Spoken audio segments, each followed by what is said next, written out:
Hi, I'm Janine Golden with Impowerme Inc. This is the second video, and I want to talk this video about sex, drugs, and alcohol. These three things are affecting our community and our society greatly. First, I want to start with sex, the topic of sex. Of course, we all know, or some of us may not know, what sex is. With sex, you can have sex with a man and a woman and a woman, a man and a man, or as they say, threesomes, foursomes, group sex, orgies. If you want to look specifically at what each individual one may be, there are always dictionaries. Google is a big source. And with sex, a lot of people have sex for different reasons. The main reason was supposed to be love and creation of children, as the Bible intended, as it's been spiritually enforced. You get married, you fall in love, you get married, you have a baby. All of that is involving sex. Somewhere along the lines, we've gotten out of the value and the beauty and the appreciation of sex itself. Sex shouldn't be a fly-by-night thing. It shouldn't be taken for granted because, one, there are way too many sexually transmitted diseases out here that stick with you for a long time. Some of them never go away, and some of them could be the cause of your death. So, with that being said, sex should still have a wonderful purpose. It should be something that two people enjoy together, and these two people need to share an intimate bond. Sex is intimacy. It's intimacy at the utmost. You are joining yourself with another being. And I know we hear stories about people having sex with animals. That's against everything sex was created for. Animals aren't supposed to have sex with animals. Humans aren't supposed to have sex with humans. And there are definitely no, how should I put this? There's no positive outcome for anyone having sex just at random. Just picking anybody and saying, oh, I want to have sex with you. Come on, let's go. No positive reinforcement with that at all. I want to move on to drugs. And the reason I use sex before drugs, I wanted to give you a brief overview of sex, and leave comments below if you would like to hear more on the topic of sex. I don't have a problem with going back on anything or any topic that I discuss. But with drugs, it seems like nowadays people can't have sex without having some type of drug in their system. They want to smoke weed before they have sex. They want to,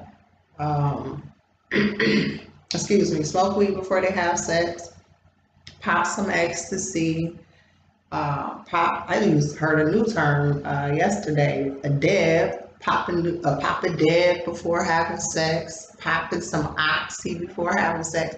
Do you remember sex after you have completed the act and the high has worn off? That's, what I'm kind of trying to figure out here. Or if the drugs are used to manipulate men and women into having sex. A lot of these drugs are addictive, very addictive. I know people have their opinions about marijuana. So I'm not going to speak specifically on the addiction part as far as marijuana, because that's a whole nother video as well. But the other drugs, the manipulative drugs, heroin, cocaine, crack, ecstasy, etc. These drugs can be very manipulative to a male or a female because of its effects. You want the high and you want to continue to get the high, and you pretty much do anything, including sex. A lot of times it's sex, anything to get that high, no matter what. And a lot of our young adults, teenagers, are being exposed to these drugs, and this leads them into prostitution, illegal sex rings, and prime example is, you know what, I don't want to use an example, but we all know kind of about the R. Kelly situation. Who knows if these girls are being manipulated by an illegal drug? The case hasn't been heard fully yet in court. So I won't touch on that, but there are many women and men that you see or you have been exposed to where they'll do anything for that next high. And that could lead them to doing things or doing things out of character that they wouldn't normally do while on that high. And they look a certain way, they may act a certain way, or they may speak a certain way. Those things are all because of that high and wanting to get that next high. You have different areas where they're well known for their sex and drug trafficking. You notice that usually the areas are sex and drug trafficking together. And if there's sex found or the police raid a building or apartment or a home or anything of that nature, it's usually sex going on, like sex rings, underage minors, very young adults in their 20s, and or drugs there. So all types of drugs. Turn on the news. Any state, any city, turn on the news. Watch it, and you'll see. Let's go to alcohol. Alcohol is another big one. Alcohol is legal for 21 and older. But I've never heard anything positive coming out of anyone who drinks. I haven't heard anyone say, oh, I got drunk and wrote an album. Oh, I got drunk and ran a marathon. I mean, it's highly unlikely that any of that would occur. But the effects of alcohol can result in violence, manipulation, easily being manipulated, doing things out of character, completely out of character, high risk sex, and other criminal activities.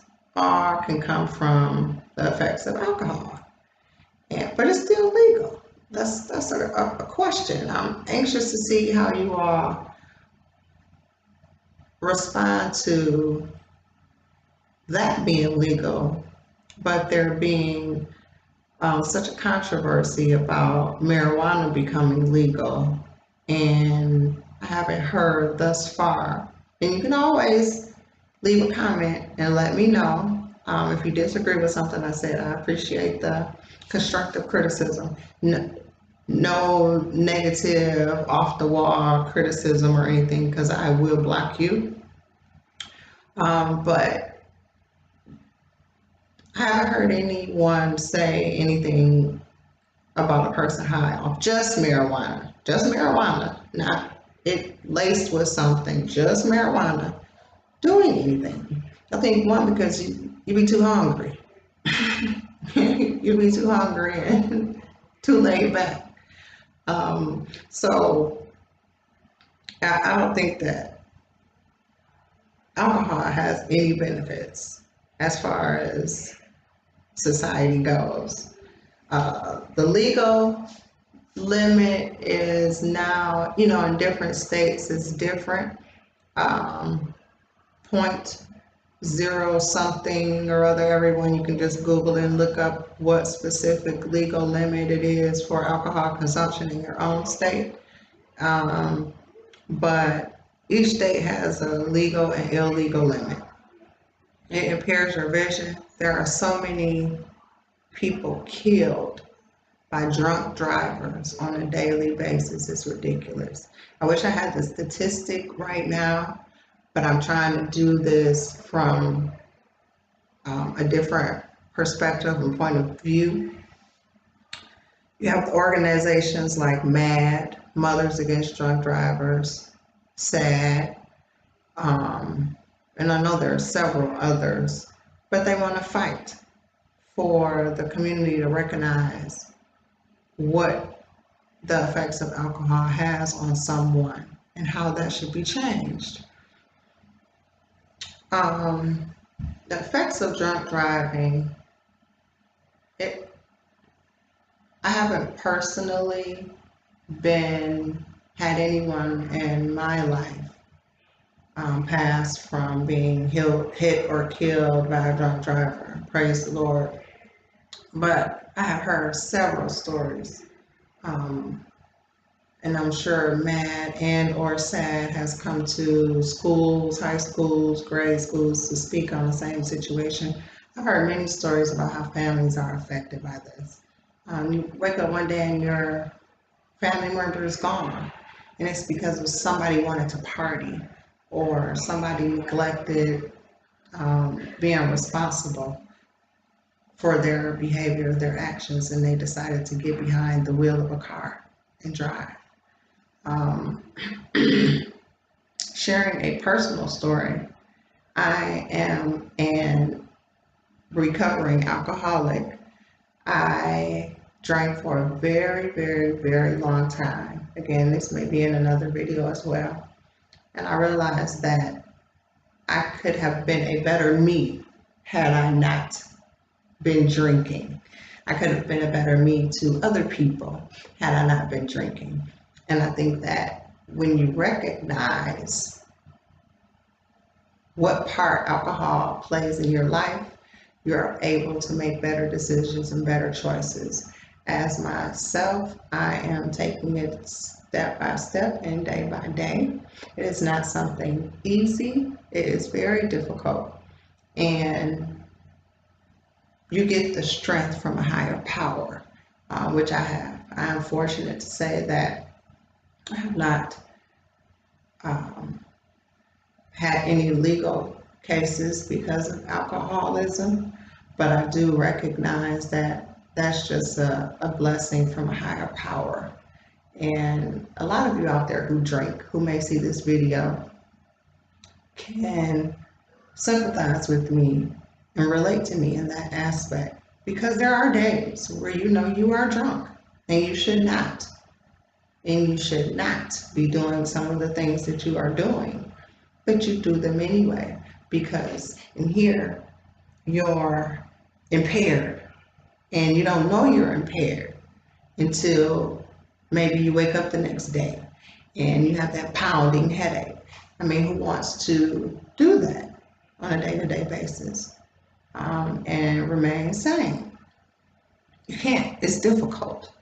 But there are resources out there. There are AA meetings. There are facilities that allow you to have inpatient services. And there are numbers that you can call. If you need any of that information, please feel free to ask the question in the comments, and I'll be more than happy to provide that for you. If you feel that you want me to elaborate more on any of the topics that I discussed today, please, please, please leave them in the comments, and I'll be more than happy to elaborate on them. There are more topics and videos coming up. As I said, I will try to post something at least once a week for my subscribers. I do appreciate you, and hopefully our next topic will be on rape, violence, and weapons. So I hope to have you all view that video as well. And again, thank you for watching. I'm out.